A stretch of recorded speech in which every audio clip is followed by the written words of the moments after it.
அவர்கள் இரட்டை இலை சின்னத்தை இபிஎஸ் பிரிவு அதிமுகவுக்கு ஒதுக்கப்பட்டதை எதிர்த்து அதிமுக ஒருங்கிணைப்பு குழுவின் புகழேந்தி டெல்லி உயர்நீதிமன்றத்தில் வழக்கு தொடர்ந்திருந்தார்.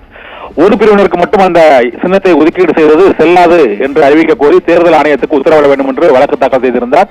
அந்த வழக்கு நிலுவையில் இருக்கக்கூடிய சூழ்நிலையில் நீதிமன்ற அவமதிப்பு என்று மற்றொரு வழக்கையும் புகழேந்தி தரப்பு டெல்லி உயர்நீதிமன்றத்தில் தாக்கல் செய்திருந்தது. இந்த வழக்கு விசாரணை இன்று நடைபெற்றது. அந்த விசாரணையின் போது இரட்டை இலை சின்னம் யாருக்கு என்பதை தேர்தல் ஆணையம் விரைவில் விசாரித்து உத்தரவிட வேண்டும் என்று டெல்லி உயர்நீதிமன்றம் தேர்தல் ஆணையத்திற்கு உத்தரவிட்டிருக்கிறது. இதன் மூலம் நீதிமன்ற அவமதிப்பு வழக்கையும் புகழேந்தி தொடர்ந்த அந்த இரட்டை இலை தொடர்பான வழக்குகள் நிலுவையில் இருப்பது தொடர்பான பிரச்சனையில் தொடரப்பட்ட மனுக்களையும் தள்ளுபடி செய்து உத்தரவிட்டிருக்கிறது. இதன் மூலமாக ஏற்கனவே தேர்தல் ஆணையம் எடப்பாடி பழனிசாமி மற்றும் ஓ பன்னீர்செல்வம் உள்ளிட்ட அதிமுகவின் அனைத்து பிரிவுகளுக்கும் சூரியமூர்த்தி தொடர்ந்த வழக்கில் நேரில் ஆஜராகி இரட்டை இலை சின்னம் தொடர்பான வழக்கில் பதில் மனு தாக்கல் செய்ய வேண்டும் என்று உத்தரவிட்டிருந்தது. இந்த சூழ்நிலையில் தான் டெல்லி உயர்நீதிமன்றத்தில் நீதிமன்ற அவமதிப்பை அதிமுக ஒருங்கிணைப்பு குழுவின் புகழேந்தி தொடர்ந்திருந்தால் அந்த வழக்கு விசாரணையில் இரட்டை இலை சின்னம் தொடர்பாக தேர்தல் ஆணையம் விரைவாக விசாரித்து தெளிவான ஒரு உத்தரவை, உறுதியான உத்தரவை பிறப்பிக்க வேண்டும் என்று டெல்லி உயர்நீதிமன்றம் உத்தரவிட்டு புகழேந்தியின் மனுவை தள்ளுபடி செய்து வழக்கை